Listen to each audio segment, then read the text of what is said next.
வகையாக 17 லட்சம் தொண்டர்கள் கொண்ட இந்த இயக்கத்தை 1.5 கோடி தொண்டர்கள் கொண்ட மாபெரும் இயக்கமாக அல்லும் பகலும் அயராது பாடுபட்டு உழைத்த அன்புத்தாய், பண்புத்தாய், பாசத்தாய், வீரத்தாய், நேசத்தாய், விழித்தாய், தங்க தாரகை, இதய தெய்வம், புரட்சித்தாய் அம்மா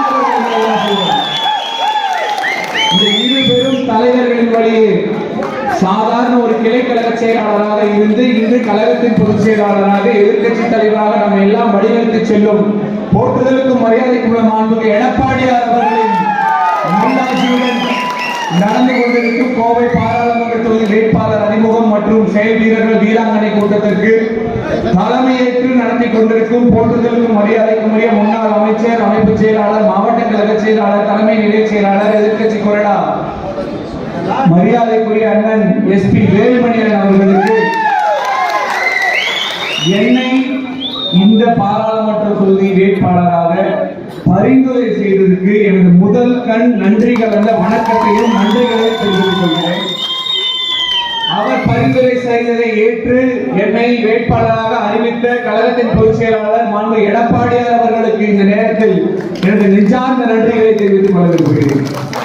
இந்த கூட்டத்திலே எனக்கு முன்னால் பல நல்ல கருத்துக்களை கூறி அமர்ந்திருக்கும் முன்னாள் அமைச்சர், போற்றுதலுக்கும் மரியாதைக்குரிய மாவட்ட செயலாளர் உடுமலை ராதாகிருஷ்ணன் அவர்களே, முன்னாள் அமைச்சர், பல்லடம் சட்டமன்ற உறுப்பினர், கழக அமைப்பு செயலாளர் மரியாதைக்குரிய அண்ணன் MS ஆனந்தன் அவர்களே, கழக கொள்கை பரப்பு துணை செயலாளர் முன்னாள் அமைச்சர் மரியாதைக்குரிய அண்ணன் சேமா வேலுச்சாமி அவர்களே, முன்னாள் சட்டமன்ற உறுப்பினர்கள் நடராஜன் அவர்களே, பரமசிவமன் அவர்களே, துரைமுருகன் அவர்களே மற்றும் மாற்று தோழமை கட்சி நண்பர்களே, அனைவருக்கும் இங்க மேடையில் அமர்ந்திருக்கும் அனைவரின் பெயரில் நான் உச்சரித்தாலும் அனைவரும் எண்ணிக்கொள்ள வேண்டும் என்று கூறி அனைவருக்கும் எனது முதற்க நன்றிகளை வணக்கத்தை தெரிவித்துக் கொள்கிறேன்.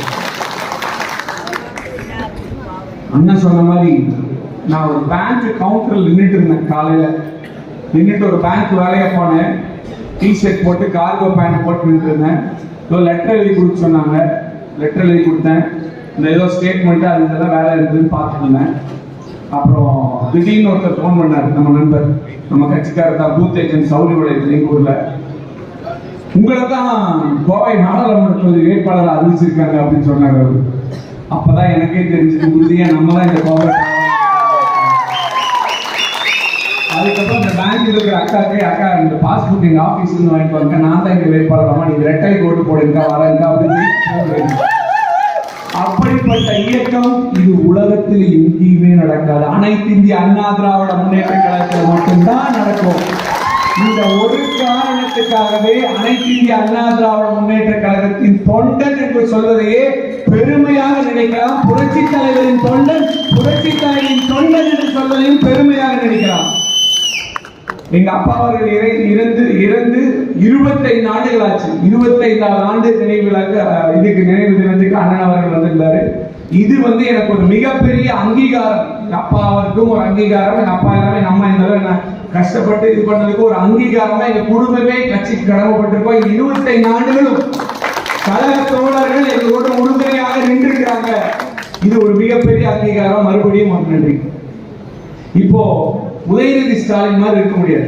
செங்கலை தூக்கிட்டு வந்து அதே நம்ம அக்கா சூப்பர் சொன்னாங்க, எடுத்துட்டு வந்து எய்ம்ஸ் சொல்லிட்டு இருக்காரு. நான் என்ன கேட்கிறேன்னா, 39 MP வச்சிருந்த நீங்க இத்தனை நாள் விட்டுட்டு இப்ப வெளியே நின்று செங்கலை தூக்கி காமிக்கு பாராளுமன்றத்தில் இத்தனை நாள் என்ன பண்ணிட்டு இருக்கீங்க? அந்த செங்கல் எடுத்துட்டு பாராளுமன்றத்தில் காமிச்சிருந்தாலும் ஏதாவது புண்ணிய பண்ணிருக்கு. அப்படிப்பட்ட உதயநிதி தராதரம் இல்லாம சும்மா என்ன பேசுறது தெரியாம உளறிட்டு இருக்காரு. இன்னைக்கு உதயநிதி ஒரு அமைச்சரா இருக்காருன்னா அதுக்கு ஒரே ஒரு காரணம், ஸ்டாலினோட மக, கலைஞரோட பேர, இந்த ரெண்டை தவிர எந்த தகுதியும் இல்லாம தமிழகத்துல முதலமைச்சர் அமைச்சரா இருக்கிற ஒரே ஒரு ஆள் உதயநிதி தான். அதே மாதிரி இந்த பக்கம் பாத்தீங்கன்னா நம்மளோட வேட்பாளர், எங்க இந்த திமுக வேட்பாளர் துரோகி. ஏன் அம்மா அவர்கள் 33 அமைச்சர்கள் அனுப்பி ஒரு இவ்வளவு அம்மாவோட பேரை வச்சு மேயரா நின்று ஜெயிச்சு எல்லாம் பண்ணிட்டு இன்னைக்கு நம்மளோட எதிரியான திமுக இருக்காங்க. அனைத்து இந்திய அண்ணா திராவிட முன்னேற்ற கழகத்தின் தொண்டர்கள் தூங்கிக்கிட்டு இருந்தா கூட அவங்க சதை ஒவ்வொன்றும் திமுகவை ஏத்துக்கிட்டே தான் இருக்கும். அப்படிப்பட்ட இயக்கம் இந்த இயக்கம். இந்த பக்கம் பாஜக 4 எம்எல்ஏ ஜெயிச்சாங்க நம்ம கூட வந்து. அதுக்கப்புறம் என்ன பண்ணாங்க? 2 வருஷம் அண்ணாவை திட்டுறது, பெரியாரை திட்டுறது, நம்ம மனசெல்லாம் புண்படுற மாதிரி மாறி மாறி பேசினாங்களா இல்லையா? பேசினாங்க. இதுக்கு தகுந்த பதிலடி கொடுக்க வேண்டிய நேரம் இதுதான். நம்ம தலைவர்களை பத்தியே தப்பா பேசிட்டு நம்ம உணர்வுகளையே புண்படுத்திட்டு கோயம்புத்தூர் அது பல்லடம் எல்லாம் அஇஅதிமுகவோட கோட்டை தெய்வம் இங்க வந்து மாட்டிட்டு மாணவர்கள் ஒரு அனைத்து இந்திய அண்ணா திராவிட முன்னேற்ற கழகத்தின் தொண்டன் அனைவரும் கண்டிப்பாக பாஜகவை சம்பட்டணி கொடுத்து ஓட ஓட ஓட ஓட ஓட நோட்டாவை இழப்புறையாக வாக்குப்பட்டார். இங்கிருக்கும் அண்ணன் அவர்கள் மாண்புமிகு எஸ்பி வேலுமணி அவர்கள் அறிவுறுத்தலின்படி என்னை கோவை பாராளுமன்ற தேர்தலாக தேர்ந்தெடுத்தார். கண்டிப்பா தேர்ந்தெடுக்க விட எனக்கு ஆக்சுவலி பல்லடத்துக்கு வர முன்னாடி 100% எம்பி ஆகிட்டு நம்பிக்கை இருந்தது. பல்லடம் வந்து நமக்கு நம்பிக்கை போயிடுச்சு. உள்ள இப்படி வந்தோன்னே 200% ஆகிய நம்பிக்கை வந்து. ஏன்னா இப்ப சும்மா அரசியலுக்காக உதயநிதி மாதிரி நம்ம பேசிட்டு இருக்க முடியாது. இங்க வந்து விசைத்தறிகள் அம்மா இருந்த பொழுது 10 ஆண்டுகள் இலவச மின்சாரம் கொடுத்தாங்க. மின்சார விலையை ஏத்துனோம்னா கஷ்டப்படுவாங்கன்னு வச்சிருந்தாங்க. விசைத்தறி போச்சு. இவங்க வந்ததுக்கு அப்புறம் ஸ்கிராப்புக்கு போற மாதிரி ஆயிடுச்சு. என்னாச்சு? மின்சாரத்தோட ரேட் ஏத்துறாங்க. அந்த பீக் ஹவர்னு சொல்றது 6 மணி நேரத்துல 8 மணி நேரம் ஆக்கிட்டாங்க. அது 350 ரூபாய் per kV என்னமோ 550 ரூபாய் per kV என்னமோ ஆக்கிட்டாங்கன்னு சொல்றாங்க. இந்த மாதிரி பண்ணி நம்ம தொழிலையே அப்படி நசுக்கி கொண்டு போயிட்டாங்க. நான் இங்க எல்லாரும் அண்ணன்மாரோட அறிவுறுத்தல்படி பாராளுமன்றத்துக்குள்ள போனா இந்த காதுக்குள்ள போந்த எறும்பு மாதிரி விசைத்தறி மக்களுக்கு தேவையான உரிமைகளை தொடர்ந்து தொடர்ந்து ஒழித்துக் கொண்டே இருக்கும். நம் மக்கள் இங்க இருக்கிற அனைவரின் தேவைகள் அனைவரையும் உணர்ந்து உங்களுக்காக குரல் வைப்பேன் என கூறி நேரம் இல்லை. அதனால காலத்தின் அருமை கருதி சிங்கை ராமச்சந்திரன் நான் எனக்கு அனைத்து இந்திய அண்ணா திராவிட முன்னேற்ற எனக்கு இரட்டை சின்னத்தில் வாக்குகளை சேகரித்து வெற்றி பெற செய்யுங்கள். ஏன்னா நான் வேட்பாளர் இல்லை, நீங்க எல்லாரும் தான் வேட்பாளர். நான் கையெழுத்து கும்புறதுனால வாக்குகள் வராது. அடுத்த 20 நாட்கள் நீங்க வேட்பாளராக நினைச்சு நீங்க பணியாற்றுறதுனாலதான் நான் ஜெயிக்க போறேன் என்று கூறி வாய்ப்புக்கு நன்றி கூறி விடைபெறுகிறேன். நன்றி வணக்கம்.